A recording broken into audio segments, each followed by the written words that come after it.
I hate to put it this way, but this is like that baby that survived an abortion.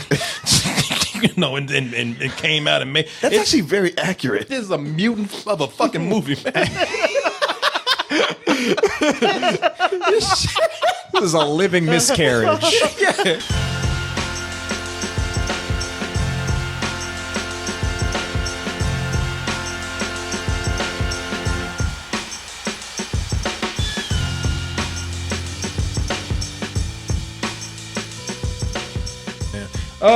Okay, so we were totally unprepared for this. As I said, Martin came in at the last minute, making a surprise appearance on us right here, and we were going to save this movie for a couple of days later. But since Martin is here, and we just got this. I'm going to tell you something.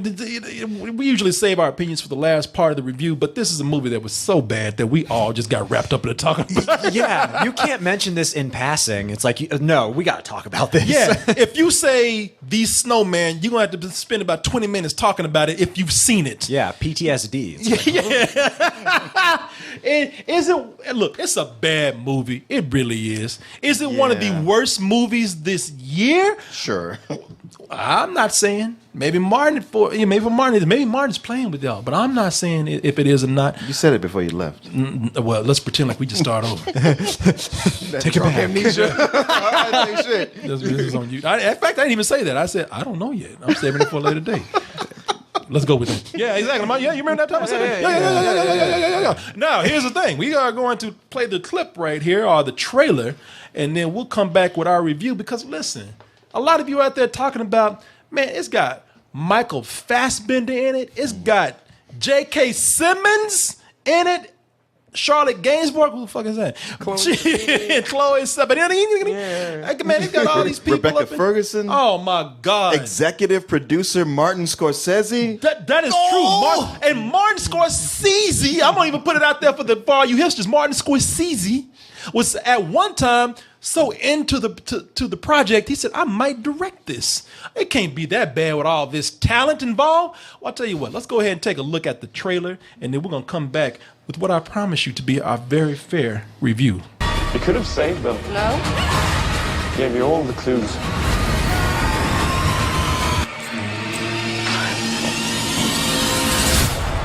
Now, here's the thing with the movie. First of all, that trailer sold a lot of people. A lot of people were talking about how creepy this trailer was, so they were expecting like another 7.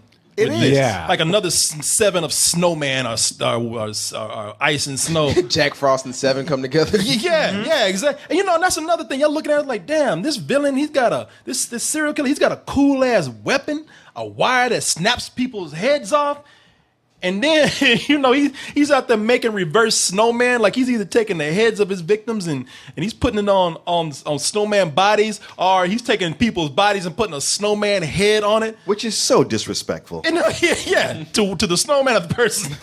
I think both. Yeah. and the other thing is that there's a lot of people out there who, and I'm being serious, like they think that this is an actual horror movie. They don't think that this is a serial killer. Like in this movie, they expect an actual killer snowman to be in there. This is Jack Frost from 1996. Yep. about an actual killer snowman. If only that was the case, because that's not what you're getting here. Now, also a lot of people thought, okay, I read the book. The book is actually cool. The book by I've heard the book is good. Yeah, Joe Nesbo or what? Nesbo. Where is he? Where's he from?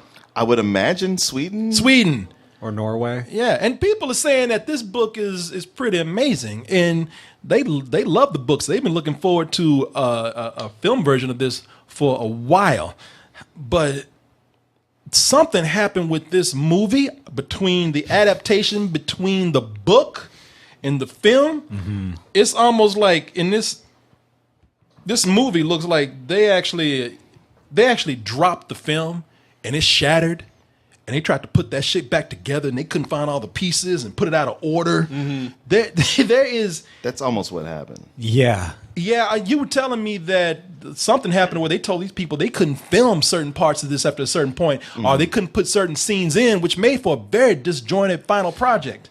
Yeah. Yeah, it was something like that where like, oh yeah, and I want to shoot this scene. Like, oh, you can't do that. Yeah, I read the shooting schedule was too tight, so they couldn't shoot, I think, like about 15% of the screenplay that they were originally scheduled to shoot. And it shows. And it's a detective mystery. Yes. So you need all the pieces Yep. to connect, to lead from one thing to the next. You need all this shit for this movie to work.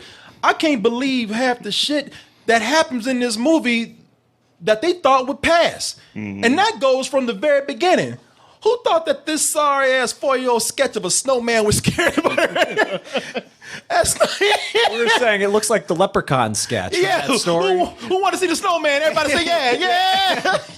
That snowman, if you look at it, here's the funny thing about it. From the very beginning, the movie doesn't make sense. They have a serial killer origin in here where the killer, as a child, his father is some police officer who's having an affair with his mother, so he don't even want the family. He just said, "I'm here to get some ass and get out the way." You weren't even supposed to be here, man. Talking about the kid, and when the police officer finally decides to leave the family, the kid is like, "Don't go!" And the reason why he built snowman is because at the time he was crying and yelling at his dad walking away.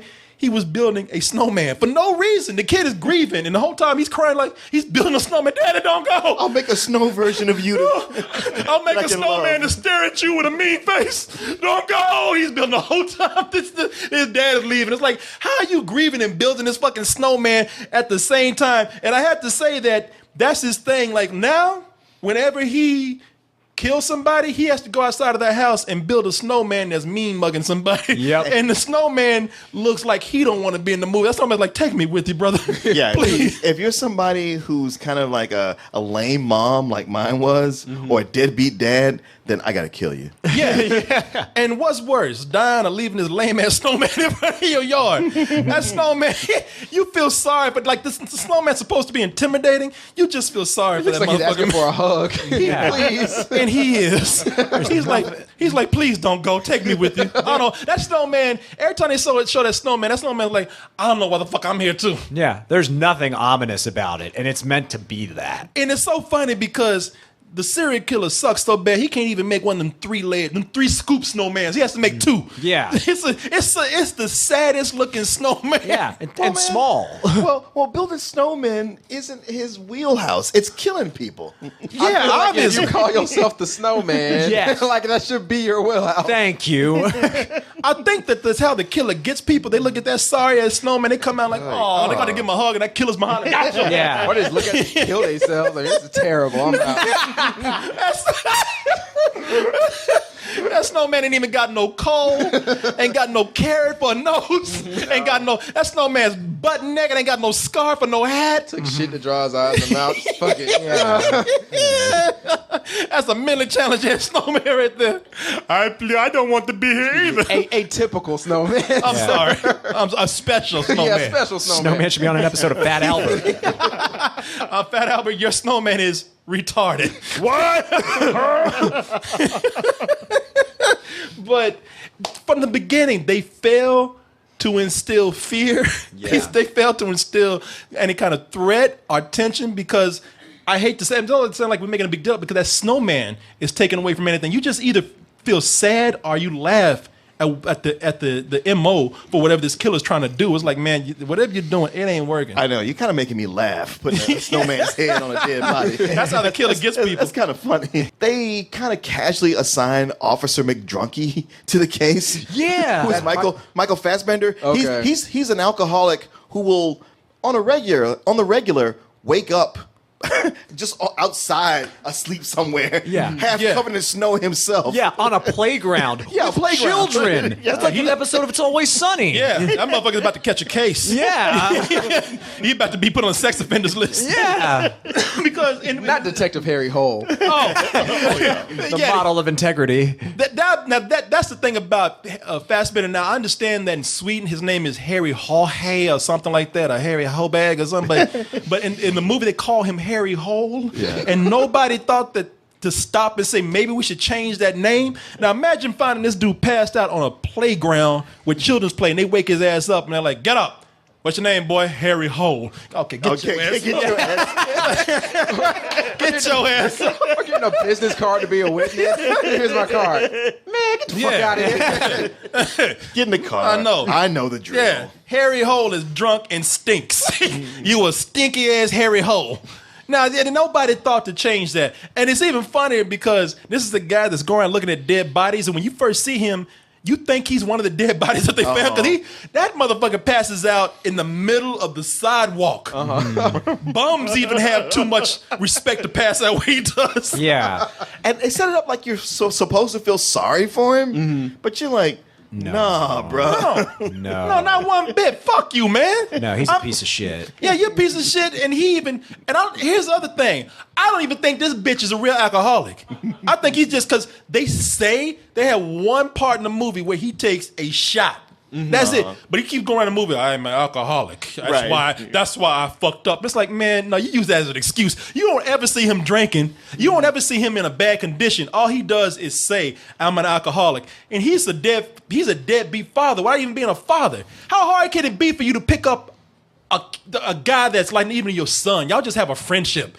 And he even tells his son, there's a part in the movie, he's still friends with his girlfriend. Yeah, his it's his ex-girlfriend, girlfriend's son. Charlotte Gainsbourg. He's friends with the sons, and he even says, want me to take you to the father and son camp out this weekend? And the kid is like, man, you keep saying I'm an alcoholic. You're not going to show me. Like, no, I will this time. Sure enough, he fucks up. And when he gets busted on it, I'm an alcoholic. It's like, no, fuck you, man. I ain't seen you with a bottle at all. You ain't been in a bar. And he had that one shot, though. That shows a problem. If you're going to claim to be an alcoholic, at least commit. And might I also say that my man, he's on that alcohol diet where you lay off the carbs and the food, but you drink a lot of alcohol and you got a six pack. Yeah, because right. there's a part in the movie where I swear to God, Michael Fassbender is up against the wall, posing in Calvin Klein underwear, and his chest is showing, it's sculpted, his six pack, and I'm like, man, if you are an alcoholic, fuck it, keep drinking because it's doing wonders for you. Now, I don't relish coming in to contradict you, but I've seen plenty of homeless dudes who were ripped and full-on alcohol on TV and in movies, throwing you all these scenes that's supposed to fill in for what is happening, and they don't. They miss it all the time. And one of the biggest that I have to say, there in the movie, Val Kilmer's in the film. What? Oh, man. Batman's in this? Now he's skinny again, Okay, big ups to him. But in the movie, But what? he looks like a Val Kilmer Muppet. he looks like a snowman that's melting. Yeah. He And looks he's bad. It's like he lost a lot of weight too quickly, so there's a lot of flesh in his face. Oh, okay. But that's not the big thing. Because at first you go like, oh man, he lost weight, good. But the whole time he's on, they dub his voice. It's terrible ADR. Yeah. And I don't know if he did. You remember when I told you that in the movie? Yes. And I was like, I don't know if he had a stroke and they felt like they needed to dub it, or he was doing what he thought was a Norwegian accent, and they went like, "Oh, that's not working for us." But it's very obvious. It's like a kung fu movie. Yeah. it's not his voice. It's not his voice. And that would be one thing to like have a character that has something to do with the movie. But why did you go through all this trouble to have Val Kilmer come in, go through ADR, which is looping somebody's voice that's not theirs, go through all that money and expense and time to do that, and then that character doesn't even have anything to do with the fucking film. I'm still trying to figure out what's going on. And I tell you why. I couldn't figure out why Val Kilmer was doing his thing, because the movie's so disjointed, so badly edited, Yes. that they actually do a flashback in this. They say, well, back in 2003 or whatever, and it's like, I don't even know why you went back that far. No. What the fuck? That don't mean anything in this movie. I don't know why they did that. It does, but it's you wouldn't be happy with it, but it does make it make sense. Chances are they put it in there, maybe it makes sense, but this is a movie that's edited so bad and so disjointed that doesn't make any sense. Why? I ain't gonna let this movie pass or anything, because the movie, everything it tries to do it fucking fails on. It fails on completely. There are parts in here where they can't even follow through with a simple song. Killers choose one song, one theme. He got a mixtape. No. A mixtape would like say you got several songs. Yeah. But here, a killer usually has just one thing that is his signature. In this movie, the killer got this. Let me see if I can find it. The popcorn song. Yeah. There's this thing called the popcorn song. Oh. You remember this? Yep. Everybody's heard this. That's his. That's the killer's theme song. Okay. That's even a part in the movie where That's from the 70s. Is Yeah. that supposed to be ominous or something? It has the popcorn song has nothing to do with what this is a motherfucker that cuts off heads and puts it on Snowman. What popcorn has to do with that shit, I don't know. But he's playing this shit while he's slicing heads and shit. Yeah, yeah. That's even a part. I swear to God, you walk in and see the killer disguised in a hat mat suit. And he's out there. He's dancing to this shit, shaking his ass. And for some reason, like, you know what? I don't like that song no more. I'm gonna switch to Hall the Mountain King. That motherfucker. It's like watching an episode of Ren and Stimpy. It's like a bunch of stock ass music while Acme this. did the score for this. Yeah, stock music while this horrific shit is taking place. It's like this Yeah. is supposed to be like a thriller and have you on edge. Instead, it's putting you to sleep and making you laugh. They don't explain. They don't explain why he switches songs. And the movie's edited so bad that they have to explain things. The part where the guy is actually disguised, and because early in the movie you see Michael Fassbender, there's a guy in a suit that's cleaning mold out of his house, and then the guy takes the suit off and reveals himself, and he's like, "Oh, hey, how's it going, man? You need to get out of the apartment, dude?" Yeah, what's up, dude? Oh, that's my dog. You just stepped on over there, and I'll be back, man, to finish up my job." And Michael Fassbender comes in later, sees the guy dancing to popcorn, and then and to let the audience know that no, it really wasn't that guy. For some reason, the original guy that was out there, the killer leaves, still in costume and everything, and just standing outside of Michael Fassbender's house, just hanging, just loitering. The actual guy is the guy with the dog. smoking outside his house. Yeah, just hanging out. Hey, y'all, I just want you to know that wasn't me. Why are you here? To let you know that I wasn't. Ain't no club around, ain't no bar. I'm just hanging out from Michael Fassbender's house, so the audience ain't confused. That wasn't me, yo. I'm like, wow. I wish I could show you this shit. This is one of the most weird, badly edited films that I can't even give you visual examples of what we're talking about. And it goes on forever. Yeah. So goddamn long. Like there's a part where they don't even follow through with this. Somebody's twin comes in. First of all, somebody gets killed. Oh my god. Yeah. Oh, yeah. I was just going to bring that up. Yeah, somebody gets killed, and then the relative comes up, and they have to make a big deal of saying, "Oh my God, we just saw you." Like, no, I'm the twin. How did my brother or sister die? And they tell them, and that person is gone for the rest of the And yeah, that's never picked up ever again. You don't never see that person again. It's And no one even comments like, "Wow, can you believe we had an identical twin on this murder case?" The most batshit insane murder case Making ever. this shit up as they were going along. It man. felt that way. Yes, it It felt does. that way. Because even when it comes down to the big confrontation, which is ridiculous and stuff, because so much of this movie is telegraphed that the whole thing could have been subtitled in Morse code, is that when you get to the big climax, like, you know what's coming. Like, there's sound effects that alert you, like, this is about to happen. You're like, yeah, I know. Yeah, but it's coming. Yeah, can we just do that, please? Already. It leaves you going, wait, well, I don't understand why this was even a problem ever. No, and you know the thing is that And there's another subplot with the Olympics. that's What year is this? no, it's present time, but there's like the Winter Games coming up. I don't know what the fuck is going on. I mean, this movie really doesn't know. Like, it's another red herring. From what I saw in the trailers, it looked kind of like A Cure for Wellness, where it has like a lot of really good shots, but it's a terrible movie and it's way too long. Is it going along those lines? No. And there's not even like beautiful vistas or something to like redeem it at some point. I'll say this. If you are the type of person who likes snowy climates, maybe this will work for you. I don't like that at all. Okay. So for me, it was just like, ugh.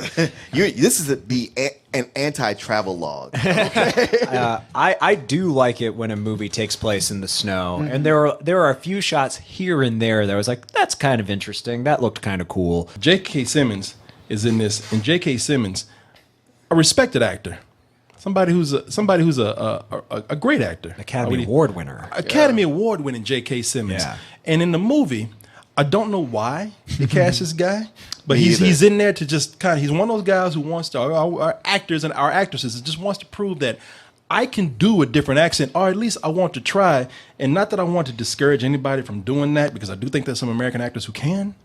J.K. Simmons is not one of them. There's something we're not seeing. What matters most is that we celebrate the way this has brought us together. It's brought us together. Oh, not my tempo. You know what I'm saying? He sounds like an American who was just trying to play up to that particular audience that he was speaking I to. have respect for J.K. Simmons, but this man right here cannot do this, or he needed more training, or they just didn't know what they wanted to do with him. And I'm going to tell you something. Not only in the movie can he not do an accent, but he's the world's worst pervert. Yes, that cracked us all up. That's true. It's like when you send Smithers to do your dirty work, you aren't supposed to stand behind him while he does it. This fool is what he does is, and another thing where they just kind of bring in, as Martin said, these red herrings that take really too long to set up because you already know, man, it ain't you. Get the fuck out of here. You might as well quit wasting my time. But he takes pictures of girls and brings them back for approval and wants to have sex with them. You know, doing some Harvey Weinstein shit. And the thing is, he's not even cool with it because he has an assistant that goes and takes pictures. And the girl like, what the fuck? And she looks over and J.K. Simmons is right behind a bookcase looking halfway like, Yeah. Just like a lurking behind the corner. yeah. J.K. Simmons would like you to come to his hotel room. Yeah. Did I get that right, boss? Yeah. I'm J.K. It's like, are you sure? He's right there. I could just ask him. Nah. He's like looking right at her. Motherfucker's behind a bookcase just looking crazy. I can't wait to fuck him. I'm like, I ain't never seen J.K. Simmons in some embarrassing shit like this. And he just whips out his cell phone right in front of her face. Walks behind a bookcase, stares at her as his lackey asks her to his room. And speaking of which, that detective, her plan goes so horribly wrong. You go, bitch, what were you thinking in the first place? Yeah. I'm sorry, but yeah, this. I don't. Normally, I'd be like, Martin, that's kind of cruel. That's not nice. But Yeah, I don't like saying that, but she got some plan. No. I don't know what the fuck her plan was. No. And we're talking about the actresses. What actress? What's her name? Rebecca Ferguson. Yeah. Rebecca Ferguson. They wrote this shit. We got to hold them to task. Yeah. What the fuck were you thinking? Yeah, Rebecca Ferguson. She has this idea, like she I guess she got reprimanded on her job for messing up, and she's like, well, I'm gonna show them. I'm gonna do some deep undercover shit, and it's just like, why would you fucking do that? Look at that shit.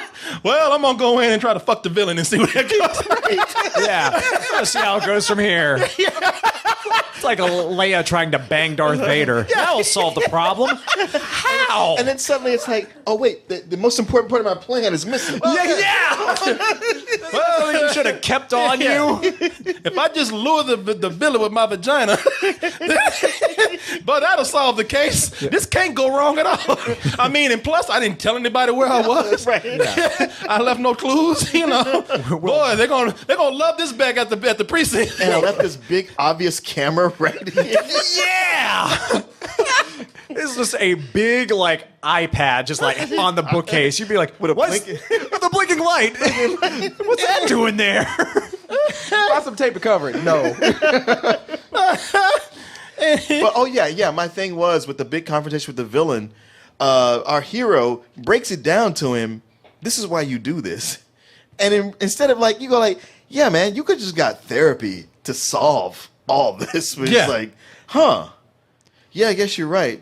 Why should kill you anyway, though? It's easier to kill people. Therapy costs money. Yeah, the movie is a fucking disaster, man. I will tell you this much: the reason why I don't like this movie and I really hate it, it is probably the worst movie I've seen this year. It is the worst because I would expect not this shitty level of production and storytelling out of a major Hollywood movie with A-list actors and actresses. This is something that has no excuse at all, and it's if you really it's something where if you really are trying to put together a movie where you can't flesh out storylines, you can't flesh out characters, then you stop production. You don't film the rest of it, and this is one of those movies. This should have been dead a long time ago. This should never been released. This is a shitty look for Hollywood for them to put this out here. It's a Hollywood movie? Yeah. Because yeah. I thought maybe it was a foreign film.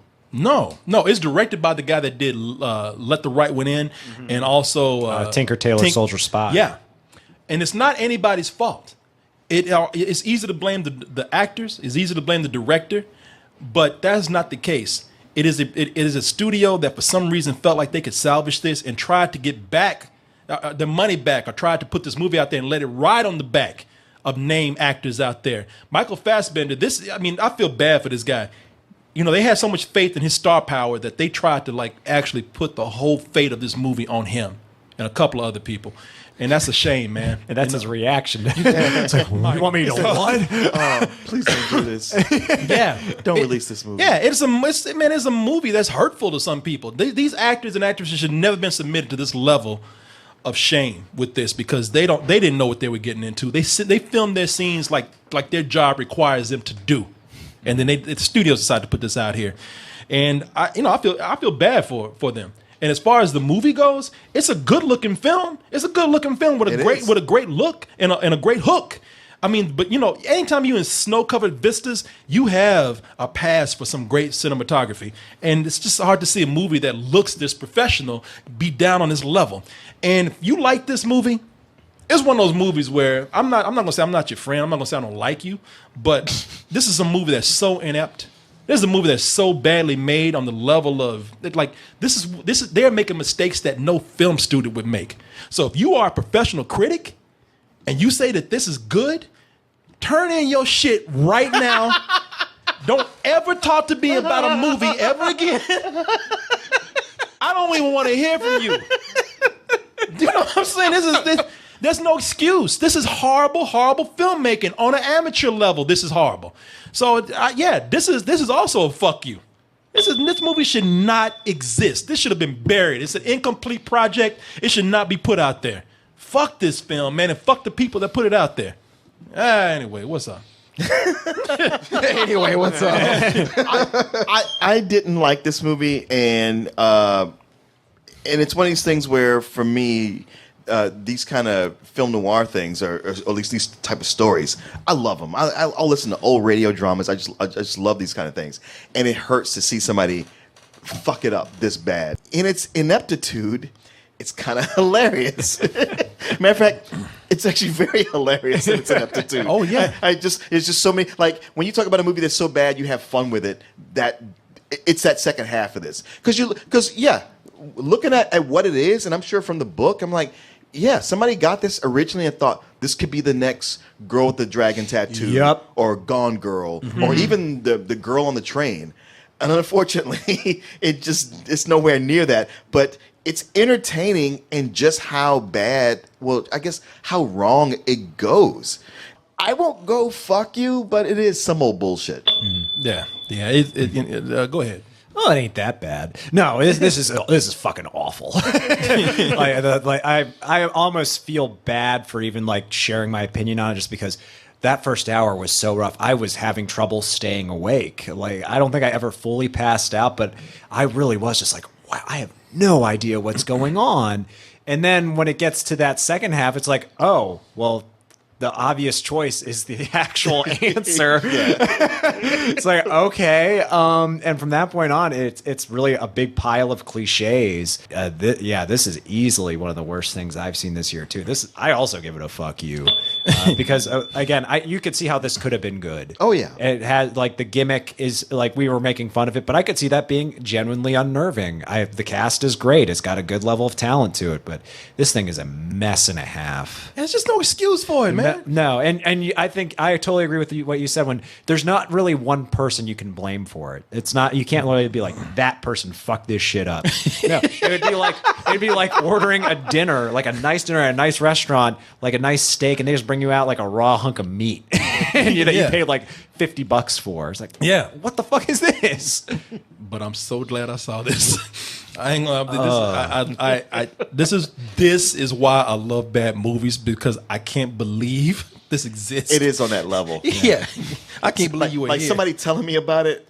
I would not get it. Yeah, no. I mean, I hate to put it this way, but this is like that baby that survived an abortion. And came out and made. That's actually very accurate. It really is. And it's like, wow, you are mangled and horrifying, but I can't kill you now. Yeah, No. you were here. It's like you guys breathed life into something that didn't deserve it. Yeah, it is a mutant of a fucking movie, man. This is a living miscarriage. Yeah. Yeah. Now that's a movie for you. I don't know how to tell you this, but your baby didn't die in the abortion. Wait, what? The snowman. Mother. Why did you try to kill me? I live.